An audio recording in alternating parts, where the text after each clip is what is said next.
Bom dia, boa tarde, boa noite. Bem-vindos mais uma vez ao 28º podcast Flá Georgia, Papo de Torcedor, quase o 30º, hein? Já temos um tempinho aí, em julho agora a gente faz um ano. Vamos comemorar. Você que está chegando agora, como sempre, né, cara? Pô, se inscreve no canal, vê o conteúdo, gostou? Se inscreve no canal, dê o seu like. E você, flamenguista, que já é nosso membro há tanto tempo, cara, vocês estão vendo o podcast, estão vendo o conteúdo e não estão dando like. Então, por favor, dá uma força para a gente junto ao YouTube. Hoje nós vamos falar, estamos com casa cheia aqui, ainda está chegando alguns debatedores, hoje é casa cheia. Esse jogo do Vasco com o Flamengo chamou os nossos debatedores aí para esse momento mágico de hoje. Hoje nós vamos debater o jogo, Flamengo e Vasco, obviamente, que aconteceu ontem, né? Esse dramático jogo. E, obviamente, que nós vamos falar um pouco sobre a atuação do nosso querido Paulo Souza. A atuação do nosso querido Paulo Souza. Antes de apresentar os debatedores, que teremos todos hoje, alguns já estão aí, outros estão chegando, eu queria dar a largada aqui, falando um pouquinho do que eu vi ontem no jogo. Tá? Nós somos um canal democrático, cada um vai dar a sua opinião, mas aconteceu o seguinte, vamos rapidinho aqui. O goleiro Neneca, não temos goleiro. Mais uma vez, pegou uma bela bola lá, mas porra, na saída de bola, o cara está nervoso. Teve uma bola que ele deu para o atacante do Vasco, meio de campo. O cara não fez porque não quis, devolveu para ele. Então, o Flamengo está com uma certa intranquilidade com o nosso goleiro. Não temos goleiro. Né? O Diego foi aquilo que a gente viu contra o Resende. Lateral direito, ala direita, Mateuzinho, porra, o cara não jogou nada ontem. Entendeu? E quando o nego fala no Rondinei ser solução, aí me preocupa mais ainda. Miolo da zaga, tirando o Felipe Luiz, né? O miolo da zaga ali, o Davi Luiz e o nosso outro zagueiro, não comprometeram tanto ontem. O Davi Luiz achou que naquele gol do Vasco o cara ia chutar de canhota, deu tranquilidade à defesa dizendo que estava em cima, e o cara deu uma tiça de direita que ele nunca mais acerta aquela porra daquela bola na vida dele. Mas eu não vou também criticar nosso miolo de zaga. Vamos dar aí nota 5,5. O Felipe Luiz jogou muito bem. E a ala esquerda, aquela situação dramática, né? O Everton Ribeiro não é a ala esquerda, ele jogava na direita, trouxeram ele para a esquerda. O Paulo Souza falou, ele joga bem nas duas posições, inclusive joga bem no meio. Porra, mas ele não joga bem ali. Ele está querendo botar o cara para jogar numa posição que não é dele. E os dois, ele e o Felipe Luiz, imprensaram o Bruno Henrique. O Bruno Henrique não jogou ontem. Estava de ponta de lança, mas quando ele caía para a esquerda, estava aquela pressão em cima dele ali, os dois batendo bola. Então, não está funcionando. Uma semana de treinamento não está funcionando.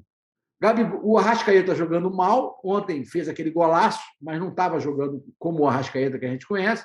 E, finalmente, o Gabigol caindo ali pelo meio, para um lado e para o outro, não cai pela direita, fazendo aquele meio ali, vai para frente, volta, e que também não teve resultado. Então, em suma, o time não jogou bem depois de ter treinado uma semana. Então, a culpa é de quem é? É do técnico. O desenho tático não funcionou, os jogadores não estão à vontade, a defesa não pode estar tendo problema há tanto tempo e ninguém resolve essa questão. Meio de campo que eu passei direto para deixar para o fim, Arão não consegue jogar bola com o Paulo Souza.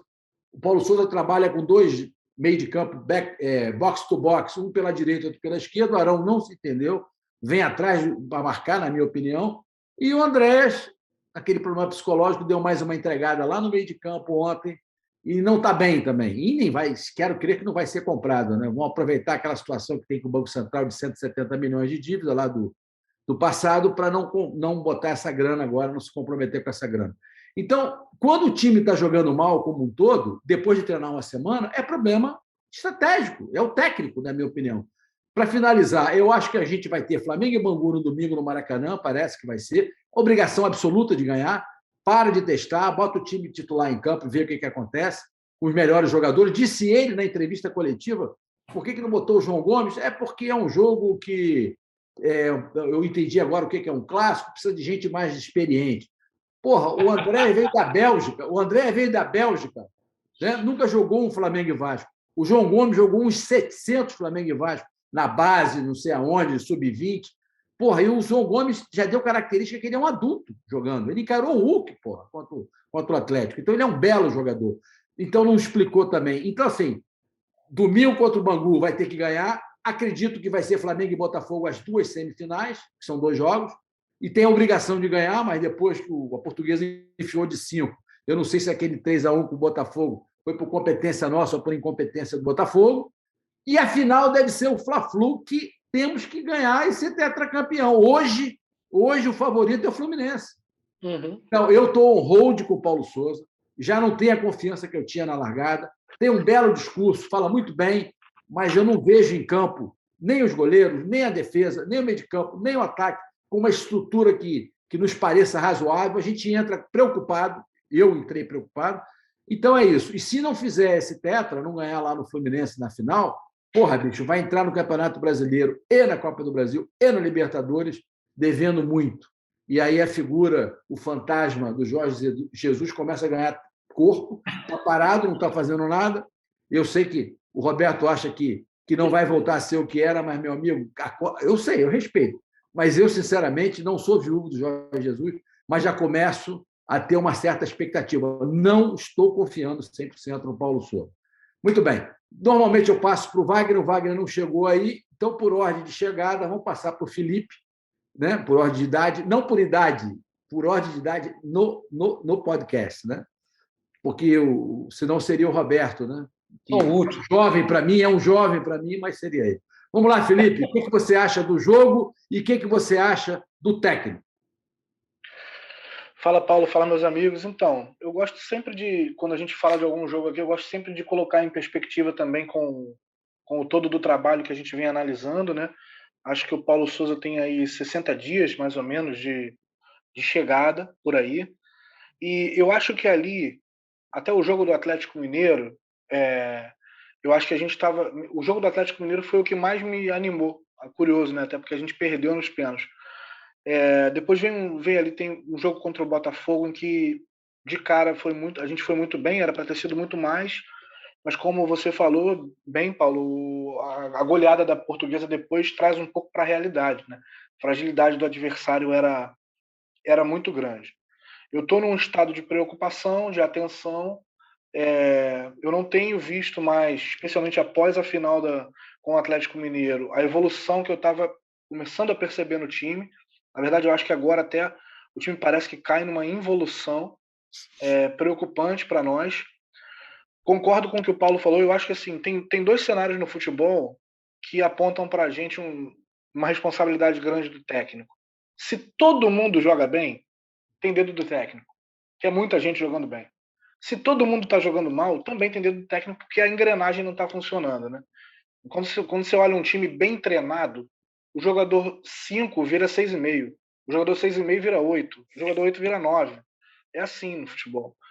E eu acho que o nosso time, eu acho inadmissível, a despeito do início da temporada, dos testes, das chegadas, o Flamengo, por exemplo, ter ali uma Taça Guanabara no meio do caminho e ele não chegar atropelando todo mundo. Não que não tenha tempo, que a gente não olhe com esperança para o trabalho, mas eu acho inadmissível, com a diferença de elenco, com a diferença de dinheiro, com a diferença de estrutura, você olhar e ver que o Fluminense está jogando melhor do que o Flamengo, ganhou a Taça Guanabara com merecimento, tem muito menos dinheiro, muito menos estrutura, e o técnico deles é o Abel.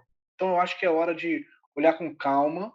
Eu acho que a gente precisa, o Paulo Souza precisa ter tempo, eu ainda tenho bastante esperança, mas também é o seguinte, a gente precisa olhar. Eu me lembro quando o Thiago Nunes foi demitido do Corinthians, se eu não me engano, ali pela oitava, nona rodada do Campeonato Brasileiro, muita gente boa falou: olha, de janeiro para cá já deu para perceber que o trabalho dele não tem nada.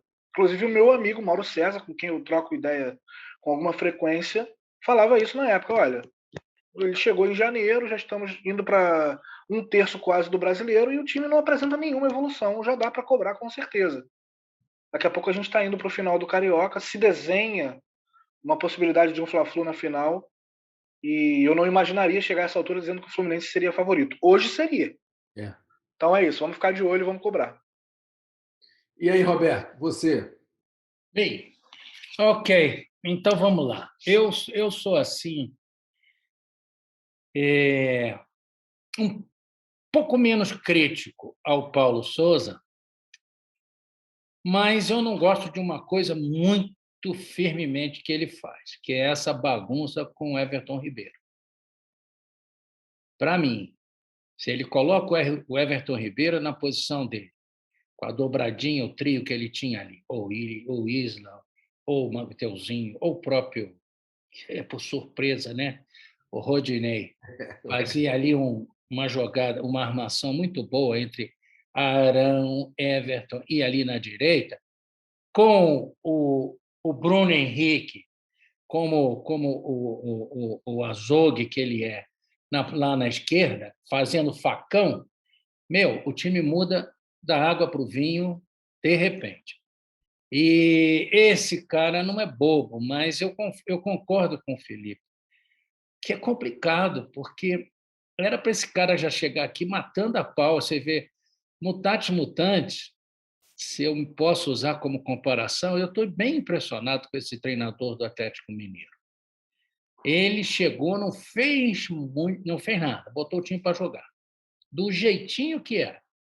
Talvez tenha posto esse menino Ademir ali, mas não interessa, ele joga direitinho ali, e ele não é muito eufórico nem nada, como o Paulo Souza também não é. Mas, assim, não sei se foi o Henrique ou se foi o Felipe, usou o exemplo de um sujeito que era muito bom tecnicamente numa determinada coisa. O André que falou. Foi o André? É. Pois é, aí na hora H, o cara, quando chegava na hora de aplicar, o cara esbarrelava em todo lugar. Talvez seja o caso, porque esse cara estava lá na seleção da Polônia, pô, e a Polônia estava jogando muito bem, com Lewandowski metendo cacete e tal. Enfim, eu estou assustado, confesso, como todos vocês, e ver assim, um time tão esquisito. O Flamengo está esquisito. Essa é que é a grande verdade. A grande verdade. Está esquisito, e a gente não está conseguindo consolidar isso. Acho que o Felipe falou bem. A gente não está conseguindo consolidar isso. O Abelão está dando um show de bola, pô. Como é que aquele time do Fluminense pode jogar essa bola toda?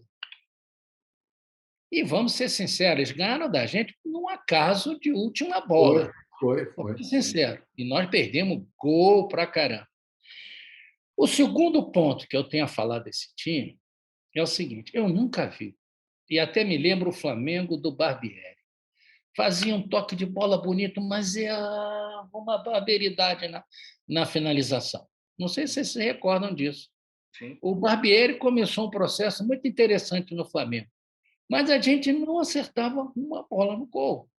Nós estamos fazendo isso de novo. Esse Gabigol está com o rei na barriga de tal forma que ele não acerta uma bola, cara. O Pedro mata a bola e não consegue chutar. Verdade. Mas é isso que está me preocupando. Mas por quê? Esse time é fantástico. Sim. O próprio Andreas, quando entrou logo, lá atrás, na temporada passada, tinha uma bola muito boa no pé. É verdade. Ele não acertava uma. Ele chutou uma bola frontal, que a bola saiu lá, lá no meio da linha de fundo do Vasco. Quer dizer, eu não sei o que está acontecendo, mas o Flamengo está esquisito. O melhor que eu posso dizer é isso, para não incorrer em algum julgamento precipitado, porque ninguém achava que o Rodinei ia jogar a bola que ele está jogando. Eu estou contigo, Paulo. Mas ele está jogando melhor que os outros dois. Por incrível que pareça. Então, que time é esse? Eu faria isso. Aliás, eu escrevi para vocês, dizendo a minha modesta opinião. Deixa o Everton onde ele está, na direita, que é ao lado dele. Chega o Arão, que ele vai subir de futebol, encosta qualquer um deles, Mateuzinho ou eu acho até que o Isla faz isso muito bem. O Isla precisa só de cobertura. Eu acho que a gente até já arrumou. Mas eu acho que se o Flamengo fizer isso, muda da água para o vinho. É o que eu tinha a dizer. Mas o Everton, só um comunicado antes de passar para o Thiago. Se botar o Everton na direita, ele vai mudar os três zagueiros. Ele tem que botar 4-2-4. Porque aí vai ter um lateral direito, porque ele não vai botar o Everton de lateral direito. Então ele vai botar o Everton na frente. Mas ele vai botar onde ele era. E deixa. Mas aí ele vai ter que mudar. Ele vai ter que acabar com o Jorge Jesus. 4, com a linha avançada. Agora com o Fabrício, como é que é o Fabrício, né? Bruno. Mas que beleza de back. Esse cara é o cobertura perfeita na direita ali. Eu acho que se ele fizer isso, o Flamengo muda da água para o vinho. É um toque. É um toque. Ele está querendo fazer um negócio diferente, mas é um toque. Deixa o Everton jogar a bola dele. Perdão, é isso que eu penso. Tudo bem, mas aí, só para concluir, porque, mais uma vez, vai ter que mudar o sistema de jogo. Vai ter que, Mas tem que é mudar, o que eu ué. gosto. Cá entre nós, E eu cá não entre gosto nós, desse eu quero é que zagueiro, mude. não. Eu quero é que mude mesmo. Tudo bem. Eu quero que ele jogue lá Jorge Jesus. Não tinha nada errado com aquilo. O que tinha de errado com aquilo? Sim, eu também concordo. Eu acho Então, que o Felipe está certíssimo. A gente está inventando um negócio maluco. O Flamengo está irreconhecível. Está chato. ontem não jogou nada. E aí, Thiago, agora o Wagner chegou agora, mas você estava aí na fila. O que você achou? Boa noite. Boa noite, Paulo. Boa noite aos integrantes do canal. Bom, falando diretamente sobre o jogo, eu achei que a escalação ontem foi até boa. A escalação, tirando a entrada ali do João Gomes, que eu acho que hoje é titular, e acho que na cabeça do Paulo Souza também ele é titular. O time não deveria sentir tanto só a ausência do João Gomes, mas eu acho que a gente acabou escalando o que a gente tinha de melhor ali. Se a gente for ver quem poderia estar jogando ali, que estivesse apto a jogar, né, que não tem nenhuma contusão, a gente escalou o que tinha de melhor. Então, assim, a escalação eu achei boa. O que me espantou muito no jogo ontem foi que o time criou muito pouco. Assim, a gente pode questionar o jogo contra o Resende, que a gente empatou, a gente pode questionar o jogo contra o Atlético Mineiro, que foi, para mim, o melhor jogo do ano do Flamengo, mas que a gente acabou perdendo nos pênaltis. Pode questionar o jogo do Botafogo, que a gente também jogou muito bem, porém tem aí o contraponto da fragilidade do adversário, que se mostrou logo depois no jogo seguinte contra a Portuguesa. Mas a característica de todos esses jogos que eu falei é que a gente criava muito. A gente perdia muito gol, a gente toda hora estava na cara do gol. E ontem me espantou como o Flamengo não criou nada depois do gol. Começou bem, pressionando no campo adversário, ganhando a bola rapidamente, posse de bola do Vasco, pífia, não devia estar batendo ali uns 80-20, eles não conseguiam passar do meio de campo, fez o gol, recuou, passou a não criar oportunidades e isso me espantou, porque nos outros jogos a gente criava. Então, esse foi um ponto. Achei o Gabigol bastante apático, assim, acho que a diferença do jogo, apesar da escalação ser bastante parecida entre o jogo Atlético Mineiro, do Atlético Mineiro com o Vasco, eu achei uma diferença tática ali, que o Gabigol ele era o centralizado contra o Atlético Mineiro e contra o Vasco ele botou o Bruno Henrique como centralizado e o Gabriel flutuando. E eu acho que ele perde muito, porque você tira a característica dos dois jogadores, né? O Gabriel é um centroavante e o Bruno Henrique é esse cara que pode flutuar ali e que é um cara que precisa de campo para poder dar o tapa e ganhar na velocidade. Porque o Bruno Henrique, se você for ver, ele não é um cara de drible, ele é um cara de explosão, ele é um cara que bota na frente, corre e ganha na explosão. Então, essa foi a diferença tática. E eu acho que aí eu faço uma divisão de culpa entre... não dá para botar a culpa no técnico com um trabalho de 2 meses. Eu acho que tem muito a evoluir. Eu acho que o time vai oscilar mesmo, vai fazer jogos bons, vai fazer jogos ruins. O que a gente tem que encontrar aí é um modelo de jogo e os jogadores entenderem os movimentos deles no campo e a ocupação de espaço. Eu acho que isso que ainda não está claro para os jogadores e é onde a gente patina. Mas eu acho que o grande ponto aí, a divisão de culpa que eu queria fazer é com a diretoria. Por quê? Porque 2 jogadores, 2 peças são fundamentais no esquema do Paulo Souza, que são os 2 volantes.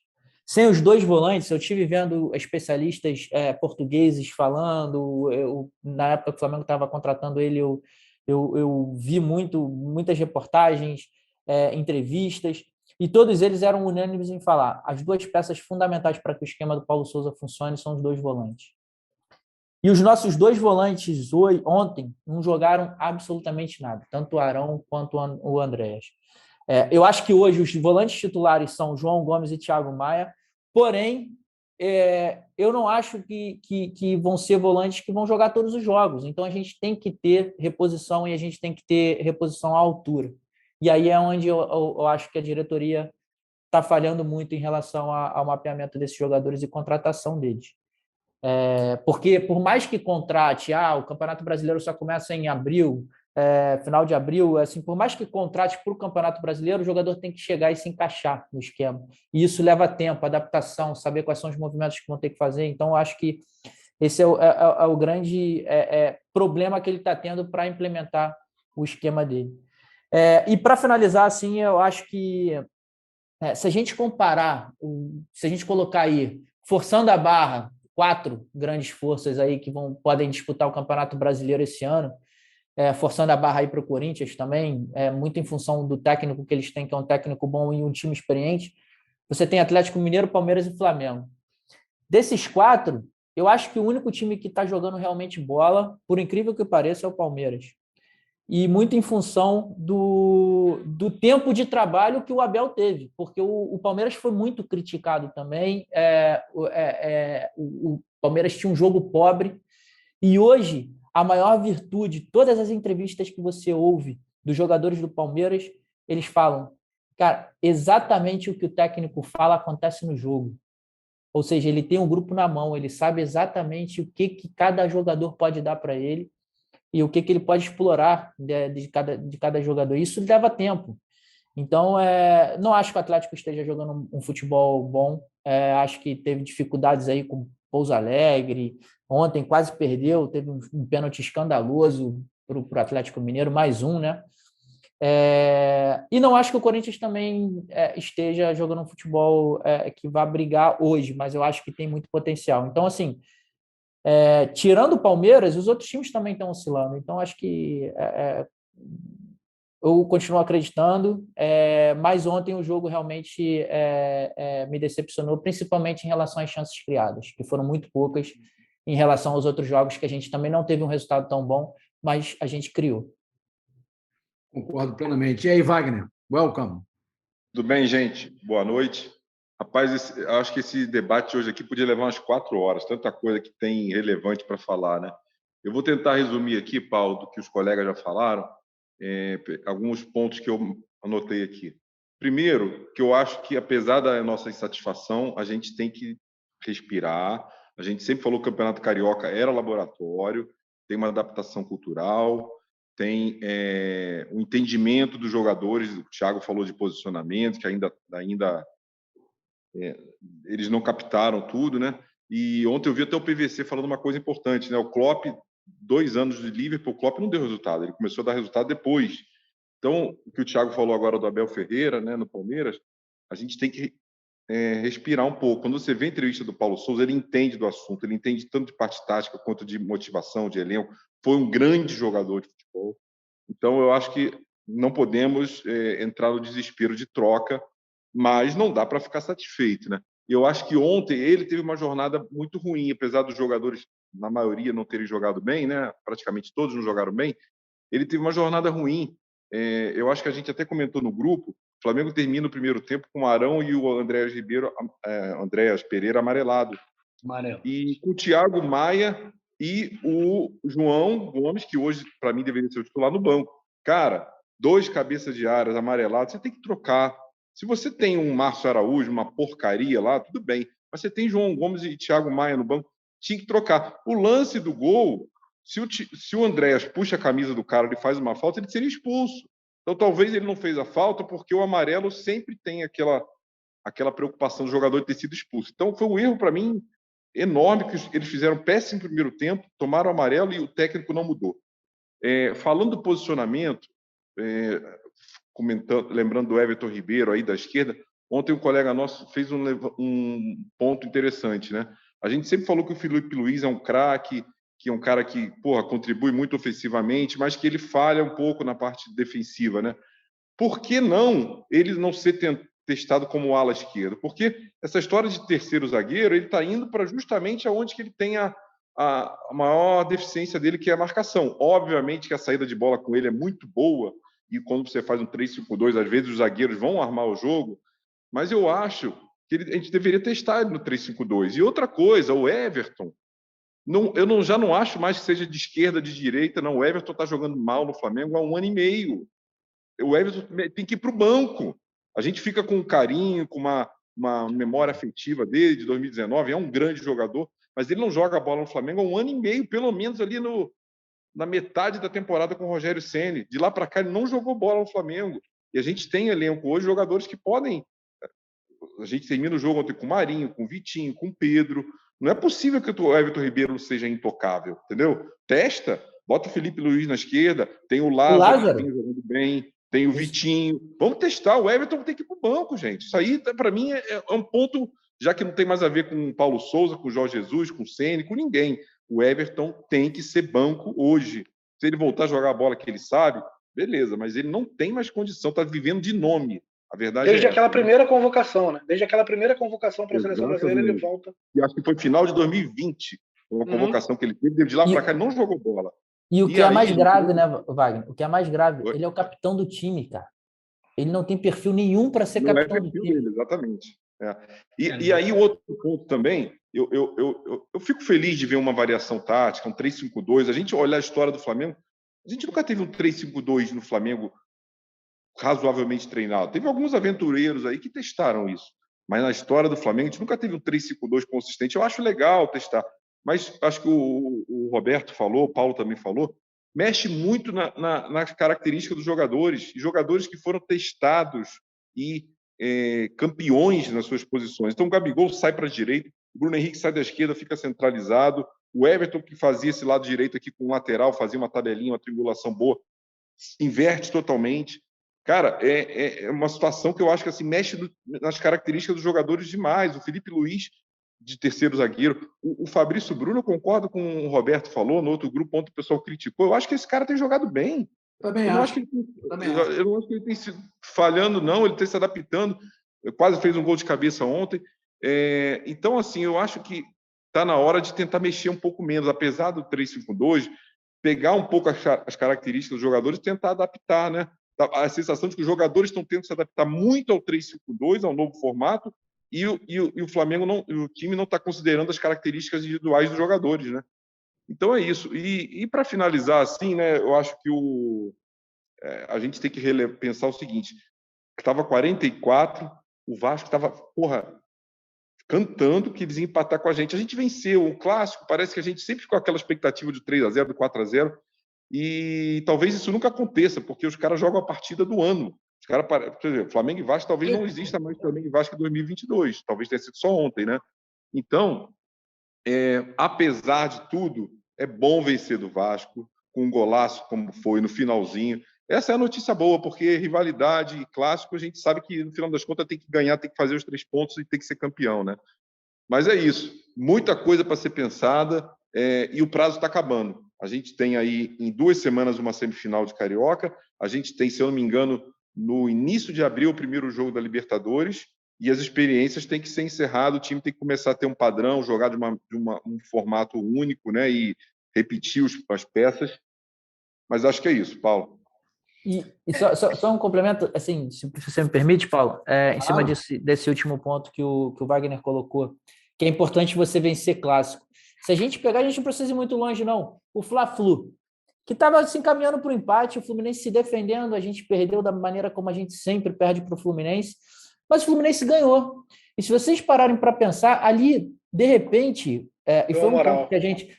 e de repente foi um ponto que a gente abordou num podcast, acho que uns 2 podcasts atrás, né, Felipe? Do fator emocional, do fator psicológico. Aquele gol do Fluminense, aquela vitória no Clássico, mudou o ambiente no Fluminense. Dali o Fluminense começou a jogar, o Fluminense ganhou na Libertadores bem, um adversário complicado, jogou na altitude de Bogotá, ganhou um adversário complicado, agora vai enfrentar... Ganhou a Taça Guanabara e vai chegar com moral para enfrentar o Olímpia, que é um time nada demais, um time que financeiramente está com problemas, eles não puderam nem contratar. Se vocês forem lembrar, no passado o Olímpia tomou 2 sapatadas do Flamengo. Então, assim, o Fluminense tem tudo para chegar na fase de grupos com uma moral enorme, que a mudança de chave talvez tenha sido a vitória no Clássico. Então, assim, ganhar Clássico é muito importante, concordo plenamente com o Wagner. E o Arrascaeta falou isso, né? Exatamente. E eu acho que a partir daí a gente pode, assim, é mais uma esperança que a gente tem em cima. E o Fluminense estava absolutamente Fala. pressionado, o Rapidinho, Abel vamos. estava pressionado, todo mundo criticando ele, porque vai Sim. ganhar com o time reserva, o Ganso no banco, o Cano no banco, o Estrela Fred do Abel é 46 imensa. anos de titular. Porra, e esse Xingaram, cara. xingaram o Abel, acho que no jogo antes do Fla-Flu, xingaram o Abel no jogo na Ilha. O Thiago, você falou ainda agora que na cabeça do Paulo Souza, que o titular do meio de campo é o João Gomes para ele. Não é, não. Ele falou na entrevista coletiva que ele não botou o João Gomes, que clássico precisa de gente experiente. Porra, se o cara é o titular, não importa, né? Ele não entendeu ainda a filosofia. Eu acho que o João Gomes é titular absoluto, e concordo com você. É João Gomes e Thiago, porque são os dois melhores ali, na minha opinião. Bom, meus amigos, tem mais alguma coisa sobre o Paulo Souza e sobre. Bom, o goleiro a gente vai ficar esperando, né? Até agora não decidiu. Uma outra perspectiva que eu não falei desse jogo. A história da gana, da vontade, e às vezes até da forma, vamos dizer assim, não violenta, mas mais agressiva que os outros entram contra a gente, né? Felipe Melo entrou apitando o jogo, o Fred vem com a pressão. Sempre é assim no Flamengo. E o Flamengo, às vezes, entra meio morno, meio frouxo e tal. O João Gomes ontem entrou, como é a característica dele, cara, chutando tudo, peitando, roubando bola. Exatamente. A gente tem que ter esse... Não pode achar que clássico vai resolver dentro da parte técnica só, não. Clássico é na base da porrada, da intimidação, entendeu? Na experiência. E o João Gomes, apesar de ser garoto, entrou ontem, cara, no 220. E o time já estava naquele ritmo ali, parece que esperando o fim do jogo. E o cara entrou, em algum momento ali, a gente terminou o jogo com Davi Luiz, o Fabrício Bruno tinha saído, o Felipe Luiz, o Marinho entrou no lugar do Fabrício Bruno. Já não tinha mais ninguém, 5 atacantes, o Arrascaeta no meio, e o João Gomes estava ali fazendo cobertura, cara, se desdobrando, sabe? A gente precisa disso também, cara. O André nunca me mostrou isso, cara. Essa vontade, essa coisa do cabeça de área que se desdobra, que vai, que ganha uma dividida, que dá uma peitada. Nunca me mostrou isso. É claro que, tecnicamente, ele é um cara muito mais apurado e tal, mas a gente precisa de um cão de guarda ali, cara. E o Arão também está num ano lamentável, não acertou nada esse ano. Né? Ô, Wagner, e só para fazer uma pontuação nesse sentido, um amigo nosso, Leno, sempre falou isso e ele tem muita razão. Nessa questão dos clássicos, veja que a gente vem falando do sofrimento que o Flamengo tem nos clássicos cariocas nesses 2, 3 últimos anos, contra times muito inferiores, e é o mesmo período que coincide com um monte de goleada que o Flamengo deu em times de São Paulo, no mesmo período. No Palmeiras, no São Paulo, no Corinthians. Quer dizer, são jogos que o Flamengo entra e olha pro cara do tamanho dele e fala assim, pô, esse aqui eu tô com a faca nos dentes. E isso não acontece nos clássicos daqui, e é muito importante que aconteça. Tudo bem, os times daqui também entram só para destruir, é mais difícil. É muito mais fácil você entrar com a camisa da tradição, que pesa em todos os âmbitos, pesa na torcida, pesa no juiz, na hora de dar um pênalti, na hora de não dar um pênalti, pesa em tudo. É muito mais fácil você entrar e jogar que nem o Olaria com a camisa do Vasco, do que você trocar, como faz o Palmeiras, mal ou bem, faz mais do que os times do Rio. Mas a postura do Flamengo muda também. Isso é muito importante pontuar. Eu tava me lembrando do YouTube desse, aí um comentarista desse falou o seguinte, que aquela mudança que o Paulo Souza fez, eu não gostei, enfiar atacante, mas foi importante porque tinha dentro da área Pedro, Marinho, Gabigol, tinha lá o Vitinho, tinha todo mundo lá, e que chamou a atenção dos zagueiros do Vasco, que permitiu o Arrascaeta dar aquele chute mais ou menos tranquilo, entendeu? Mas, porra, cara, o risco de um contra-ataque ali é algo assim mortal. Meus amigos, mais alguma coisa hoje ou podemos encerrar o nosso podcast? Só um ponto que você tinha colocado aí de goleiro, assim, eu concordo plenamente que o Flamengo não tem hoje um goleiro que inspire confiança para a torcida, mas também acho que os goleiros que estão sendo mencionados aí na mídia não são os goleiros que o Flamengo precisa. Tanto Santos quanto o João Paulo, complicada. Assim, não são, vão vir e assim, tecnicamente eu não vejo muita diferença dele deles para os goleiros que a gente tem. Eu não acho que o Santos seja um goleiro, um exímio jogador com habilidade com os pés, entendeu? Assim, não acho. Acho que é um jogador que falha muito. Falha muito. Se você pegar aí, você acha no YouTube uma coletânea de falhas dele, não sai bem do gol. E o João Paulo é a mesma coisa. Não é um goleiro que hoje você fale, cara, ele é muito mais goleiro que o Diego Alves, é muito mais goleiro que o Hugo. Então, assim, e é caro, né? São 2 goleiros caros. Então, o Flamengo tem essa mania de valorizar, assim, pegar jogador mediano e valorizar de uma maneira que assim. Sim. Bom, não estão numa situação tão difícil, porque eu acho que esses dois goleiros, inclusive psicologicamente, eles estão muito mal, cara. Ontem aquele jogador chutando a bola para o outro lado, porque o cara estava nervoso, né? Mas é aquilo, né, Paulo? Assim, para você trazer bons jogadores, você tem que ouvir a tua área de análise de dados, você tem que entender de futebol, você tem que ter. Não digo que você não tenha que ter o seu conhecimento, o seu networking ali com empresários, você tem que ter. Só que é aquilo, o nosso diretor de futebol, o nosso VP de futebol, ele é vereador e ele vai no fácil, ele vai nos jogadores que são do Bertolucci e jogadores que são do Kia agora, estreitou lá relações com ele. Então, é indicação, ele não vai... Exige um trabalho de você olhar o mercado sul-americano, que tem excelentes valores, exige um trabalho de análise de dados para você comprar o jogador, mas ali eles vão por isso, pelo mais fácil. Viaja para a Europa, fica lá 15 dias, ninguém sabe o que ele fez lá. Isso aí foi um fracasso. Até agora, o problema é que não é mais fácil, o problema é que até agora que não fez, né? Não Se fosse fez. mais fácil se tivesse alguém, a gente está há 90 dias com o problema do goleiro e nada foi feito. Muito pelo contrário, a gente liberou 2 goleiros que, de certa forma, estavam jogando, né?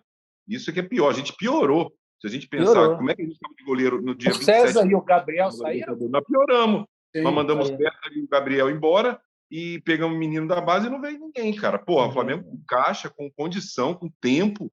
Realmente, assim, é muito frustrante essa história do goleiro, cara. E agora o Landim também vai dividir, vai ser presidente do Conselho da Petrobras. Foi indicado, né? Foi indicado. Vamos ver. Deixa o Flamengo igual. Vai ser aprovado. Bom, meus amigos, então vamos encerrar por hoje. Até segunda-feira que vem. Como sempre, uma vez Flamengo, sempre Flamengo. Sempre Flamengo. Abraço.